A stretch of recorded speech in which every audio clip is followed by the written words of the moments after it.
Madeline with Together SC. Thank you guys for being here. We are thrilled to have Kelsi Brewer with the South Carolina Ports Authority with us.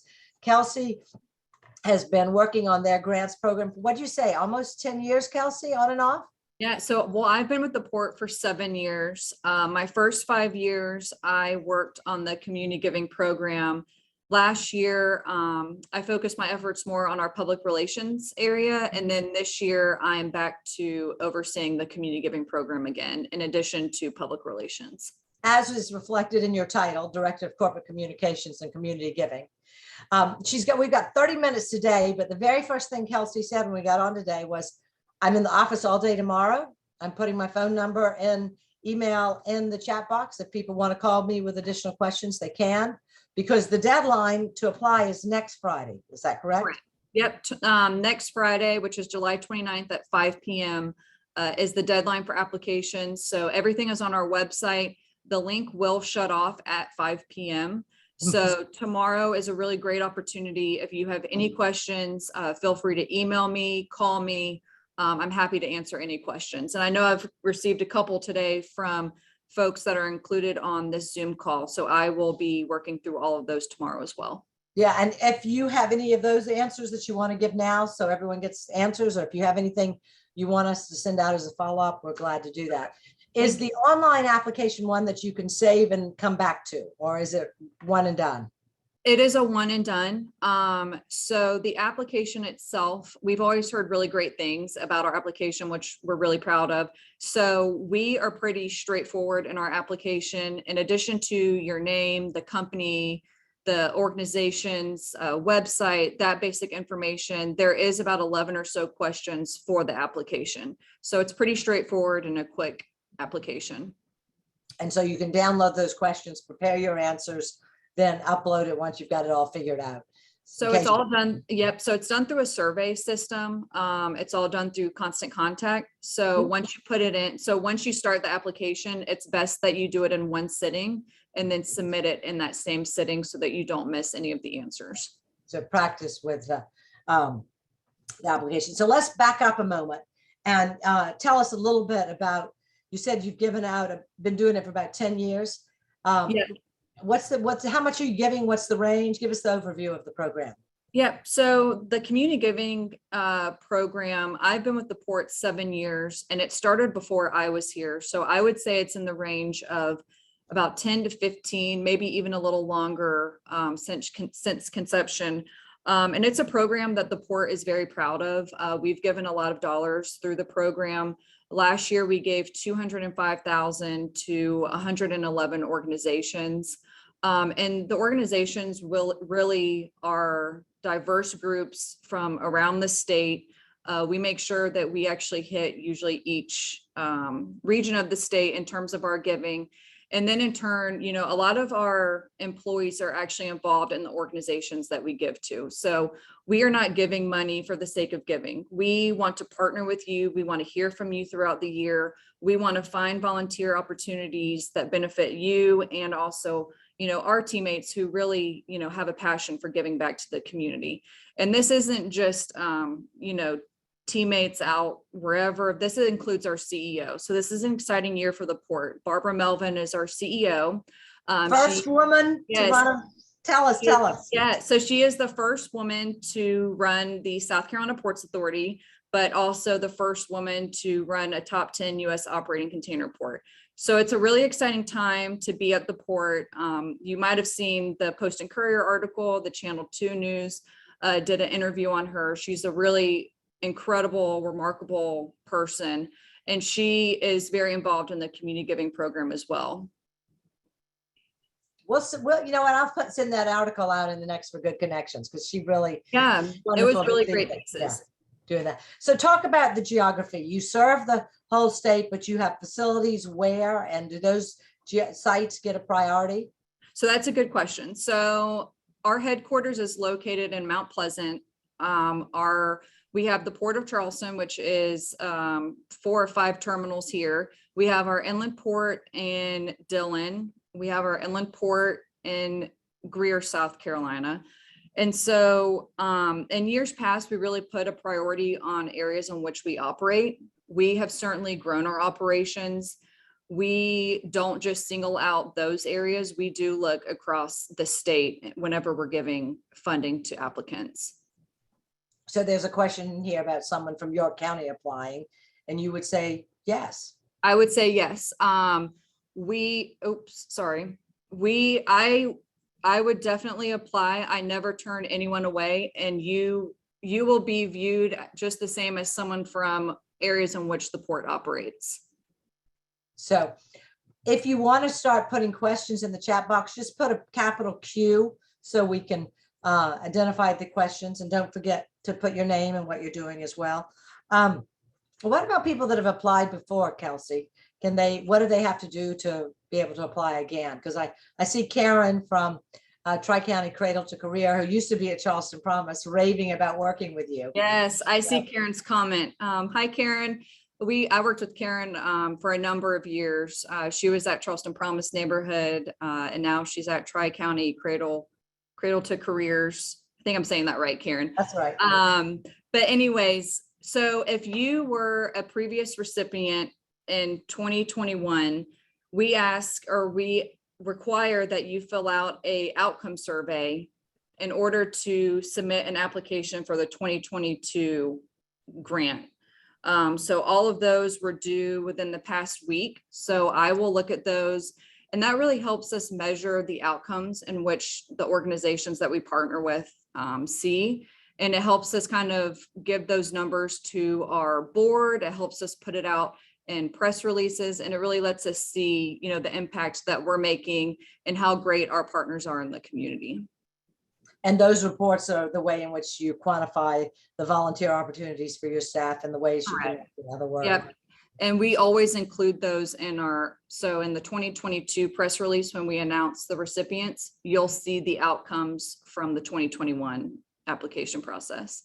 So will you speak a little bit about the review process? I know you said you involve employees. Yeah, absolutely. So the time frame for the giving cycle, so we will have the application process will close July 29th at 5 p.m. Then I will take a look at all of the applications, and then there's a diverse group of internal teammates that actually goes and looks at every single application that the port receives. So we spend a couple hours, all of us, and it's a group from operations, environmental, PR, of course, port police has someone, finance has someone. So really each department plays a role in looking through every application. And we all come from different backgrounds. We've been at the port for various amounts of time. We have different community involvement, and we really go in without any bias and look at each application the exact same and prioritize, who receives what, and look at it holistically. On your site, you talk about your 4 focus areas: maritime commerce, economic development, environmental awareness, and community outreach. Can you elaborate a bit on that, what you're looking for, perhaps some grantees from each of those categories so people might better understand? Yeah, absolutely. So hopefully you can see my screen. And if you were to go to our website and submit an application, you will see these 4 different areas of focus that we look at. I will say that a lot of the applications that we receive, they typically put community outreach, but we see a broad range in each of these 4 focus areas. So last year, just to give you an idea of some programs that we partnered with, they were mentoring programs, outdoor and enrichment activities, organizations addressing food insecurity and improving access to healthy foods, and environmental initiatives such as water quality monitoring, litter prevention, and cleanup activities. And then just to kind of give you some names of organizations, we gave to 111. So this is by no means selected. I just randomly picked these. But Communities and Schools of South Carolina was a community outreach program. Greenville Tech Foundation was one that put in for economic development, and they are working on training folks for their CDL.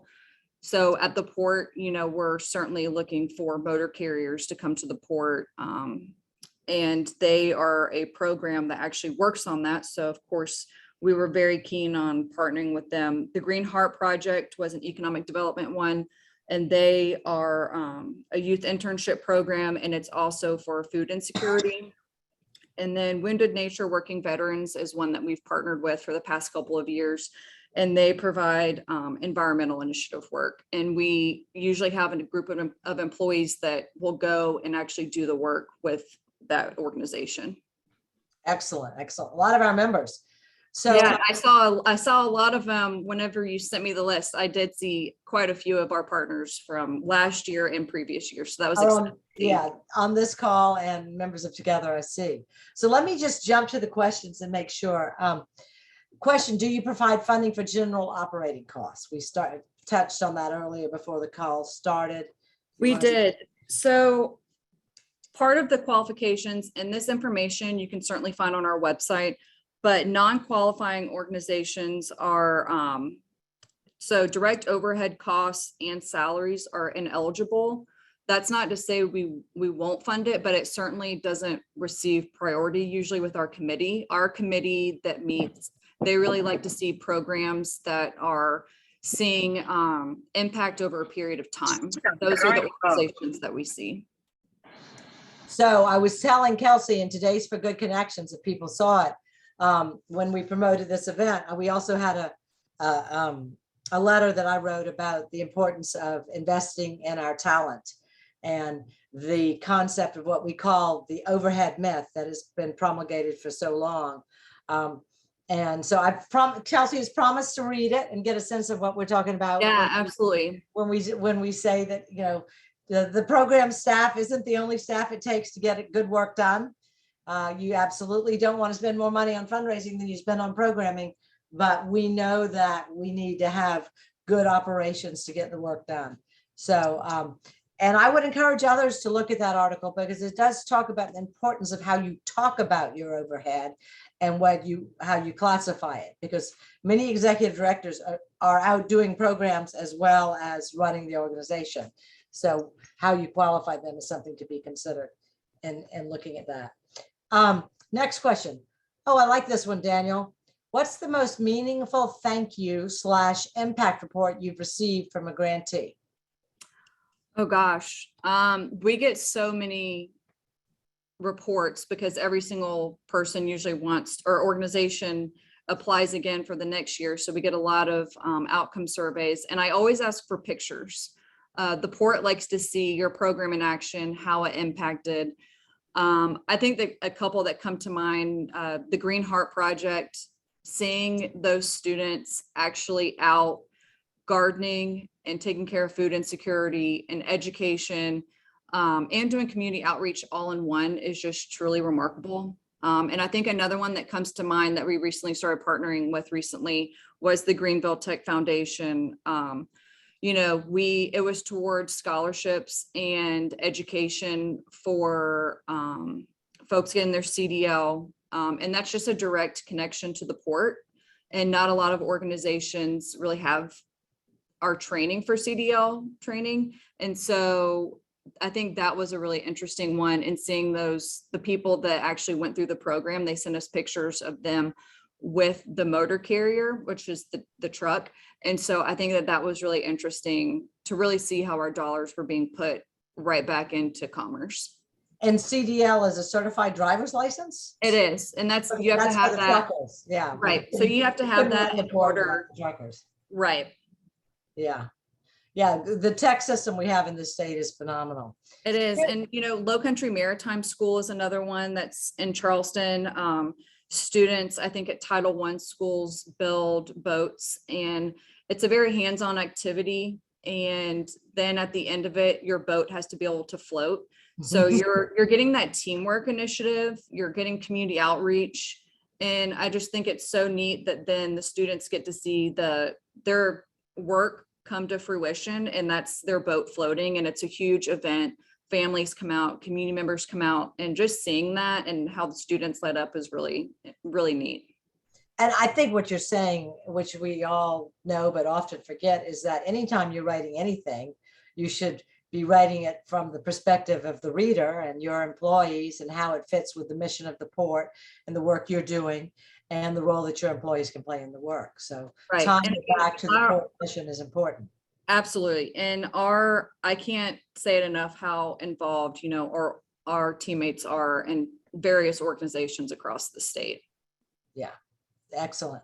I see a question about average grant size.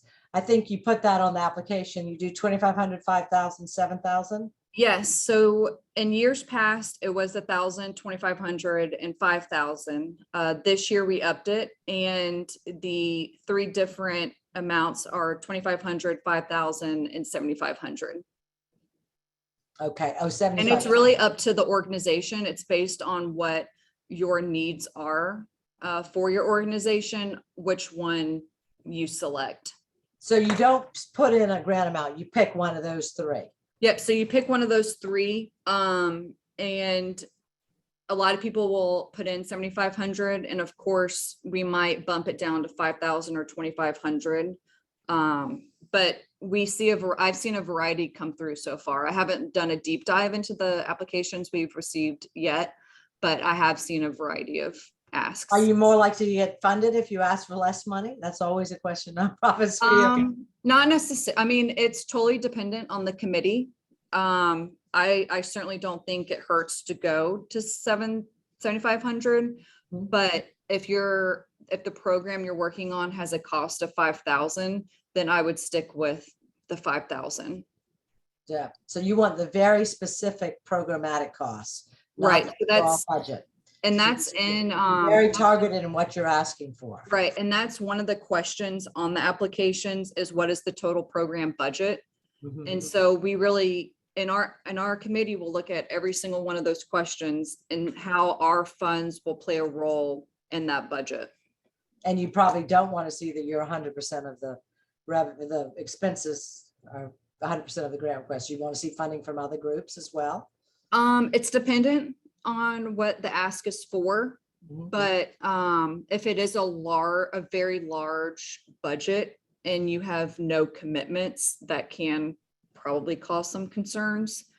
But that's not to say that we don't provide the funding, but that is something that we definitely keep in mind when we see those. Okay. Are you more inclined to support groups that work in multiple counties regionally as opposed to in a smaller community? Not necessarily. Okay. We see a variety and we give to a variety. Yeah. Good. We will put the link to the overhead article in the chat. Alex or Desmond, could one of you jump on for Good Connections if you still have it in your inbox and pull that? There are two articles that were in that. Or we'll send them in the follow-up one. Average award size, I think we answered that. Would this grant opportunity fund programs offering academic loss due to COVID learning experiences, i.e. field trips, art, literacy programs? Absolutely. Okay. Maurice, it's nice to see you. I hope things are good down in your neck of the woods. And I think if you have a specific program, our committee really does like to see that you've already put some thought behind what the program would look like. Instead of just being broad, if you can go specific, our committee really likes to see that too. But that is something that we would definitely be interested in. It's a great question. Yeah. Alex, thanks for putting the link to for Good Connections in there. Okay, here it is. Is 501c3 status required to receive grants? And you're not really sure. So I'm working back on the program this year. This year, we are requiring every year we have to have a W-9 from the organizations. I have not asked for any other documentation in previous years. And this year, if you submit an application, we have to have your W-9 in order to submit to our finance department the award amount. So that's the only documentation I've asked for from organizations. And a W-9 does not have you. That's not correct. 501c3. So our sense is that you do not have to be a 501c3 to apply. Alex Desmond, can you put the link to the Port Authority website in the chat as well? I see someone ask about that. Michelle Sinkler, hi, good to see you. You're asking where to upload photos in the application form. Do you want the photos in the application, Kelsi, or you just want them to email them to you? Email them to me directly. So the database that we actually use to submit the applications doesn't have a feel to submit photos, but you can definitely feel free to email me those directly. Photos, I'm usually asking for photos from our previous grant recipients as part of their outcome survey, but I'm more than happy to receive photos from organizations that are submitting an application for this cycle, because it just gives us, I don't know that all the committee will see it, but I will certainly see it. And I kind of like to see what the program is all about. It's really fun for us to see and interesting to see, you know, what that organization is doing. And when you're doing your research, do you go to people's websites and look at their videos? I will certainly go to websites. We really do a deep dive into each organization. Excellent, excellent. So we wanted the link to the application. How often do you require updates or reports? I think it's just at the end. Is that what I heard? It's just at the end. And I certainly like to hear from organizations throughout the year. If you're having, you know, a food drive, or if there's a family night where people can come, where people are gathering, or there's an oyster bed laying, I certainly like to go to as many of those as I can. So I love having that connection. And I think the more you do it, I mean, the better that our committee gets to connect with those people. And I think it's only beneficial for both. So this is a grant program. Do you also do sponsorships, or if someone wants you to sponsor an event, fundraising event activity, do they need to apply through this for sponsorship?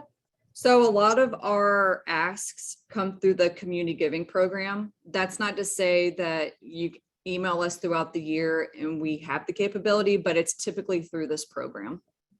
So sponsorship or just direct investment without a lot of chance for visibility. You want both of those to. Yes. And if you have a sponsorship opportunity, you know, down the road, you can certainly send that to me. But I likely will steer you towards the community giving program. Okay. And you mentioned earlier that if someone doesn't see a direct fit or doesn't have the chance to get an application done by Friday, they can still reach out to you about volunteer opportunities for your employees. Absolutely. We love that. Might be a good way to start a relationship. Right. And we love that. So certainly if you can't get an application in by next Friday, or for a number of reasons, you just don't submit one, please keep in touch. I love to hear from all sorts of organizations across the state, have those relationships, meet for lunch, meet for breakfast, have you out to the port, you know, I'll do whatever. I love to connect with different organizations. And even if you don't receive funding, please keep in touch. And we're very much hoping we'll get Kelsi to the summit in March of 2023 to make it a little easier, so she doesn't have to go all the way around the state and can connect with people there. So I would love to do that. Yeah, I think this is a real opportunity. So if a grant is approved, what's the timeline for receiving funds? Yep. So let me go back a slide. I forgot all about there you go. So we've kind of touched on all of it. So the committee will likely meet in August, September.